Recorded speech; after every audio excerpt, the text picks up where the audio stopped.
Friends, Romans, countrymen, lend me your ears. I have a story to tell. Lend me your ears. If you've not got them with you, your noses will do just as well. What we want today is social reform, tariff reform, and more than likely chloroform. What did Gladstone say after 99? Why, 100, of course, and he was right. I represent the common people, and nobody is more common than I am. We have the press behind us, and if there is one thing I like to see in a newspaper, it's a good feed of fish and chips. I've just arrived from the League of Nations, and I'll tell you all about it.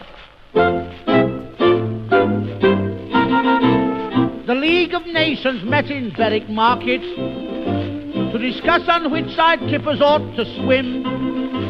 There were Hottentots and Prussians playing honeypots on cushions, and a Greek with bubble and squeak upon his chin. Some drove up in taxis that were empty.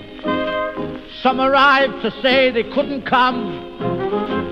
The Hindus had their quilts on, the Hebrews had their kilts on. A Scandinavian rose and said, by gum, think of what we have done in the future. Shall we do our duty in the past? A Japanese prime minister got up and said, tush, tush. Someone threw a shepherd's pie that hit his shepherd's bush. A Scotsman from the Northland got up and spoke in shorthand like a vegetarian straight from Botany Bay. He said, where has the kidney been? What made the woodbine wild? Is red cabbage's green grocery? And tell me, friends, he smiled. Can a bandy-legged gherkin be a straight cucumber's child? That's what Cross and Blackwell want to know today.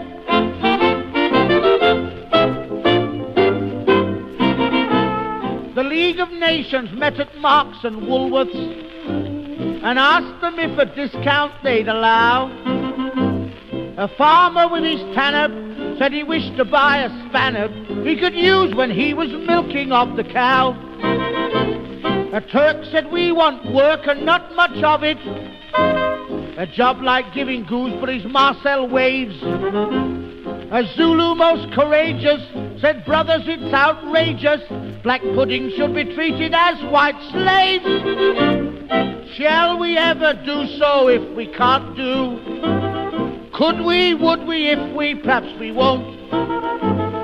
Admiral MacNessel of the Swiss Navy arose, shouted, where would Turkey be without the parson's nose?